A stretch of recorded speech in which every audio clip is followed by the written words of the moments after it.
Hello viewers, welcome to the channel. तो आज हम इस वीडियो में अपने question number 31 to question number 35 तक कवर करेंगे। 30 तक हमने क्वेश्चन कवर कर चुके हैं प्रीवियस वीडियोस में। आप प्रीवियस वीडियोस की प्लेलिस्ट चेक कर सकते हैं। तो हम इस वीडियो में कवर करेंगे 31 टू 35। क्वेश्चन नंबर 35 पहले देख लेते हैं क्या गिवन है। How many electrons in an atom may have the following quantum number. हमें एन और एम एस होता है स्पिन क्वांटम नंबर, उसकी वैल्यूज गिवन है और हमें बताना है कि कितने इलेक्ट्रॉन्स आएंगे इन ऑर्बिटल्स में। पहले हमें ऑर्बिटल्स बताने पड़ेंगे, उसके बाद ही हम निकाल पाएंगे। तो हम अपना सॉल्यूशन देखते हैं क्वेश्चन नंबर 31 का। क्वेश्चन नंबर 31 में हमें गिवन है एन की वैल्यू 4 और एम एस की वैल्यू -12। मतलब स्पिन क्या है -12, मतलब डाउन स्पिन है। अप स्पिन के लिए हम एम एस की वैल्यू +1 यूज़ करते हैं और डाउन स्पिन के लिए एम एस की वैल्यू -12 यूज़ करते हैं। एन इजिकल टू 4 के लिए हमारा 4 होगा। 4 जब एन की वैल्यू 4 है तो एल की वैल्यू क्या होगी। एल की वैल्यू निकाल सकते हैं 0 टू n-1 से। तो क्या हो जाएगा 0 टू 4 -1 मीन्स 0 टू 3। एल की 0 से 3 तक जितनी वैल्यू हैं सभी आएंगी। कौन कौन सी 0 1 2 3 मीन्स 1 के लिए s ऑर्बिटल होगा, 0 के लिए s, 1 के लिए p, 2 के लिए d और 3 के लिए f ऑर्बिटल आएगा। अब देखो s ऑर्बिटल में एक ही सब ऑर्बिट होता है जिसे हम ऐसे लिखते हैं। p ऑर्बिटल में 3 सब ऑर्बिट होते हैं जिन्हें हम ऐसे दिखाते हैं और d में 5 होते हैं। ये भी कैसे आते हैं मैं अभी आपको बता दूंगी। और f के लिए आते हैं ऑर्बिटल 7 सब ऑर्बिटल। ठीक, ये कैसे आया है। जब n की वैल्यू पता थी तो l की वैल्यू निकाल ली, l की वैल्यू पता है तो m l की वैल्यू से आते हैं सब ऑर्बिटल। एम एल क्या होगा, अगर मुझे लेना है 0 तो -0 टू +0 मतलब क्या होता है, फॉर्मूला है -l टू +l। तो 0 के लिए तो 0 और 0 के लिए s सब ऑर्बिटल हो जाएगा 1। एम एल की वैल्यू अगर हम 1 के लिए निकालें तो -1 टू +1 हो जाएगी, उसके आएंगे 3 -1 0 n +1। ये हो जाएगा p वालों के लिए, मतलब ये 3 है। और एम एल की वैल्यू अगर हम 2 से निकालें तो -1 टू +2 इसमें भी आ जाएंगे 5 -2 -1 0 +1 n +2। और अगर 3 के लिए निकालें तो -2 टू +3 तो ये आएंगे -3 -2 -1 0 1 2 एंड 3। तो हम बता देंगे एस में एक ऑर्बिटल है, पी में 3 सब ऑर्बिटल हैं, डी में 5 सब ऑर्बिटल हैं और एफ में 7 सब ऑर्बिटल्स हैं। ये हमने आपको बना के दिखा दिए हैं। तो अब आपको ये पता होगा कि मैक्सिमम एक ऑर्बिटल कंटेन कर सकता है मैक्सिमम इलेक्ट्रॉन कंटेन 1 ऑर्बिटल। अगर एक ऑर्बिटल है तो उसमें मैक्सिमम इलेक्ट्रॉन कंटेन हो सकते हैं 2 इलेक्ट्रॉन आ सकते हैं सिर्फ।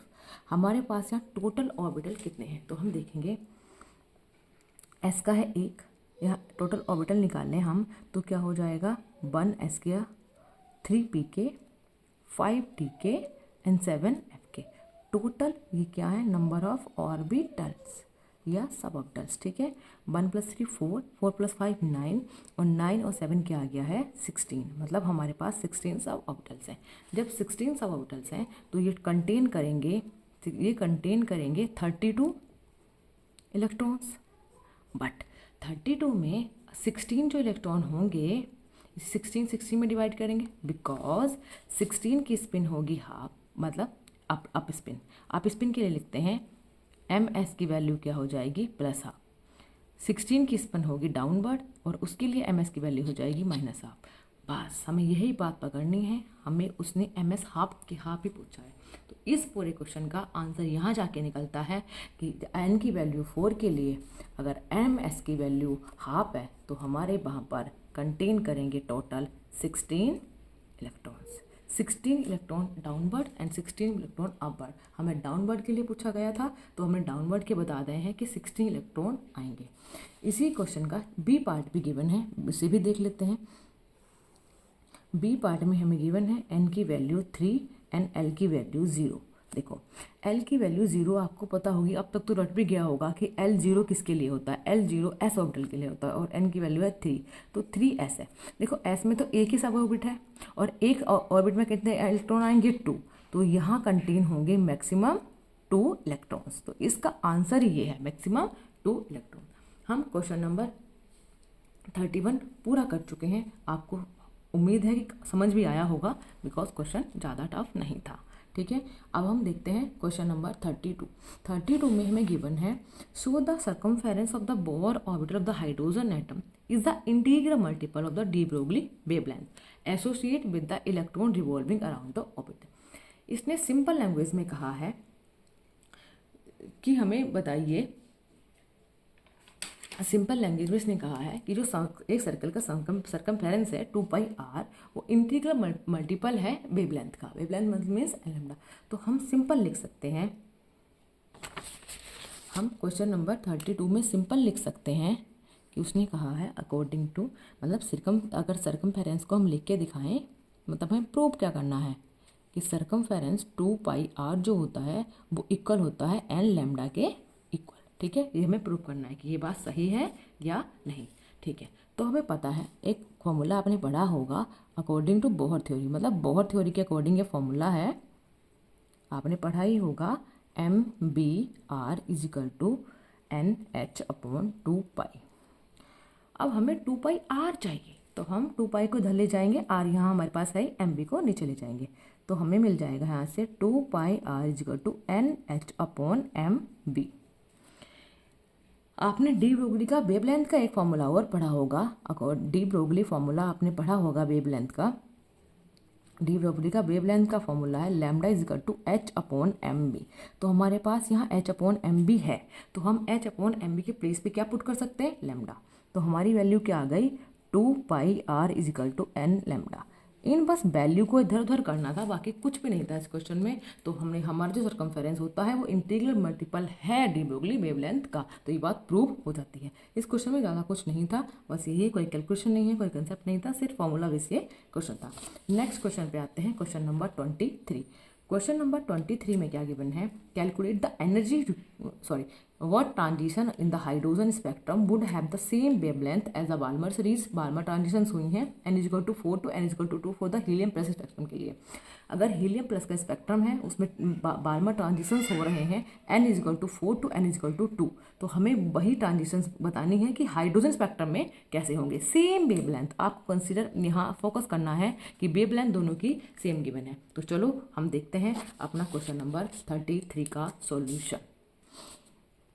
क्वेश्चन नंबर 33 में बताना है, मतलब जो ट्रांजिशन में जो वेवलेंथ निकली है, ठीक है, हीलियम के ट्रांजिशन में जो वेवलेंथ निकली है वो ट्रांजिशंस हाइड्रोजन के केस में क्या, कहाँ से कहाँ तक होंगी, मतलब हमें ट्रांजिशंस बतानी है। हमने मान लिया कि हाइड्रोजन प्लस होगा और ये हमारा हीलियम प्लस है। इसके लिए N2 और N2, N1 हमें कुछ भी नहीं पता है, निकालने हैं। इसके लिए N2 4 और N1 2 हमें गिवन है। तो आपको पता ही होगा एक फॉर्मूला होता है, nu bar equal to 1/λ equal to RH, Rydberg constant होता है ये, 1/N1 का स्क्वायर माइनस 1/N2 का स्क्वायर इंटू Z का स्क्वायर। ठीक है, ये फॉर्मूला होता है, इसी फॉर्मूले के बेस पर हम निकालेंगे। अब वेवलेंथ दोनों की सेम है, जब न्यू बार का फॉर्मूला 1/λ का फॉर्मूला है ये, तो हम इसे लिखें 1/λ ऑफ H पॉजिटिव इक्वल हो जाएगा 1/λ of HE positive. Cross multiply करने के बाद क्या आ जाएगा, lambda of HE positive equal हो जाएगा लैम्डा ऑफ H पॉजिटिव के। ठीक है, तो हम इसे H पॉजिटिव पहले लिख लें, बाद में लिख लें, बात एक ही है। चलो पहले HE पॉजिटिव ही लिख लेते हैं, 1/RH। HE का हमें पता है, तो HE का क्या है, N1 क्या है, N2 क्या है, 2 का स्क्वायर माइनस 4 का स्क्वायर। Z क्या हो गया, हीलियम के लिए क्या होता है 2, ठीक है, is equal to RHE। Rydberg नहीं, ये तो सेम ही होता है, ठीक है, ये सेम होता है, रेडबर्ग कांस्टेंट, ये तो हमारा कांस्टेंट है। 1/N1 का स्क्वायर माइनस 1/N2 का स्क्वायर, और Z ऑफ हाइड्रोजन के लिए क्या हो जाएगा 1 का स्क्वायर, यहाँ 2 का स्क्वायर। ठीक है, फॉर्मूले में स्क्वायर भी है ना Z का, तो R से R कैंसिल आउट हो जाएगा, क्या आएगा 1/4 minus 1/16 multiplied by 4 is equal to 1/N1 का स्क्वायर माइनस 1/N2 का स्क्वायर। 1 का स्क्वायर तो बन ही रहता है, तो कोई यहाँ से लिखने की कोई नीड ही नहीं है। इनका एलसीएम ले लेंगे, 16 एलसीएम आ जाएगा, तो ये आएगा 4 - 1 multiply by 3 is equal to 1/n1 का स्क्वायर माइनस 1/n2 का स्क्वायर। ठीक है, तो ये आ जाएगा 3/4 multiply by 3/16 multiply by 4, sorry by mistake, n1 square minus 1/n2 का स्क्वायर। 4 से 16 जाएगा 4 टाइम, तो हमारा वैल्यू आ गई है 3/4। 1/n1 का स्क्वायर माइनस 1/n2 के स्क्वायर की वैल्यू आई है हमारी 3/4। अब 3/4 आई, हमें n1 और n2 निकालना है, ना कि हमें 1/n1 का स्क्वायर और n2 का स्क्वायर। तो हमें ये वैल्यू करने के लिए हिट और ट्रायल लगाना पड़ेगा। में हिट और ट्रायल में क्या होता है, सपोज करना पड़ता है, लेट करना पड़ता है खुद ही n1 और n2 की वैल्यू। तो इस क्वेश्चन को हम यहाँ ही कर लेते हैं, साइड में थोड़ा सा ही बचा है, तो लेट कर लेंगे, हिट और ट्रायल मेथड लगाएंगे हम, हिट एंड ट्रायल मेथड लगाएंगे। अपना लेट सपोज करेंगे कि n1 की वैल्यू 1 है और n2 की वैल्यू 2 है, तो हम फॉर्मूला लगा देंगे 1/n1 का स्क्वायर 1/n2 का स्क्वायर होता है 3/4। तो 1/1 का स्क्वायर माइनस 1/2 का स्क्वायर क्या हो जाएगा 3/4। तो 1/1 माइनस 1/4 इज इक्वल टू 3/4।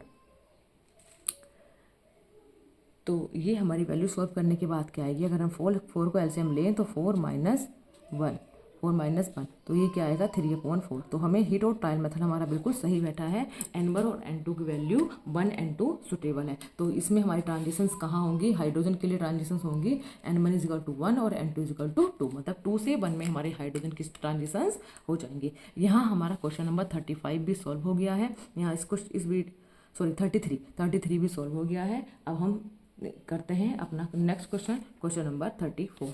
तो क्वेश्चन नंबर 34 में देखते हैं क्या गिवन है।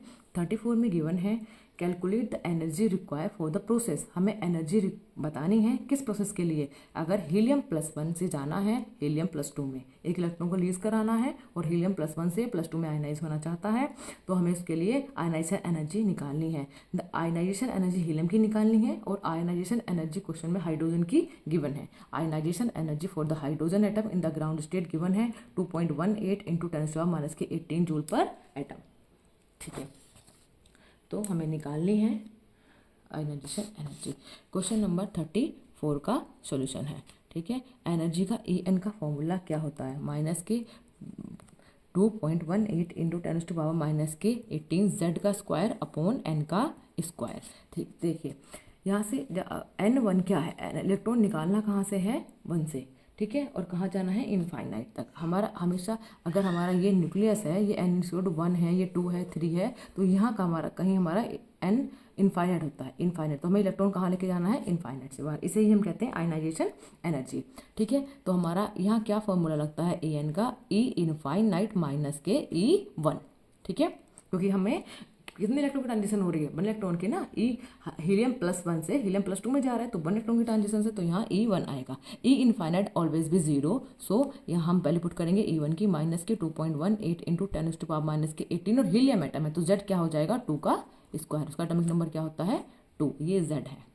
ठीक है, अपॉन n क्या है यहाँ 1 का स्क्वायर, तो ये माइनस माइनस प्लस हो जाएंगे और ये आंसर आएगा 2.18 into 10⁻⁻18 multiply by 4 divided by 1। इनकी after calculation we get 8.72 into 10⁻⁻18 joule. ये हमारी एनर्जी आ गई है। तो आयनाइजेशन में कितनी एनर्जी रिक्वायर होगी, मतलब हमें हीलियम के 1 एटम को आयनाइज करने के लिए कितनी एनर्जी रिक्वायर है 8.72 इंटू 10⁻⁻18 जूल। इस वीडियो का लास्ट क्वेश्चन देखते हैं, क्वेश्चन नंबर 35। क्वेश्चन नंबर 35 में देखते हैं, if the diameter of the carbon atom is given, diameter carbon atom का गिवन है, calculate the number of carbon atom which can be place. हम कितने कार्बन एटम को प्लेस कर सकते हैं side by side in a straight line, एक straight line में जिसकी लेंथ गिवन है 20 सेंटीमीटर, उसमें हम कितने number of carbon atom place कर सकते हैं, अगर एक कार्बन के एटम का डायामीटर कितना गिवन है 0.15 नैनोमीटर। तो देखते हैं इस क्वेश्चन का सॉल्यूशन। क्वेश्चन नंबर 35 में हमें डायमीटर गिवन है 0.15 नैनोमीटर। नैनोमीटर को मीटर में कन्वर्ट कर लेंगे, 0.15 इंटू 10⁻⁻9 मीटर। इसे अगर स्टैंडर्ड फॉर्म में लेकर आए तो ये बन जाएगा हमें यहाँ लेंथ सेंटीमीटर में गिवन है तो इसे भी हम सेंटीमीटर में बना लेंगे। तो 0.15 इंटू 10⁻⁻⁷ सेंटीमीटर ये हमारा डायमीटर आ जाएगा।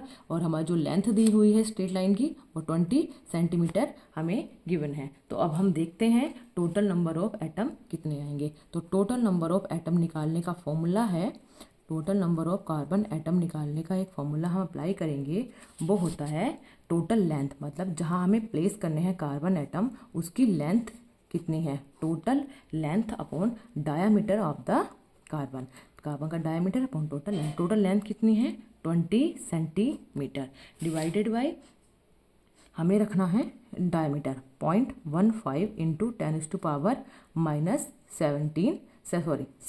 सेंटीमीटर। सेंटीमीटर से सेंटीमीटर कैंसिल आउट हो जाएगा।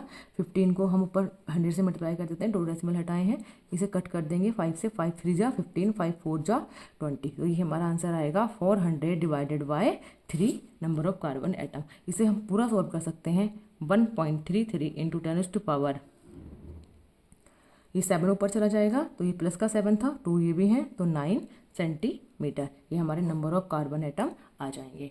तो 35 क्वेश्चन भी हमारा सोल्व हुआ। इस वीडियो में आज इतना ही। अगर आपको वीडियोस अच्छे लग रहे हैं तो प्लीज़ वीडियो को लाइक करें, चैनल को भी सब्सक्राइब करें, अपने फ्रेंड्स के साथ शेयर करें। Thank you for watching.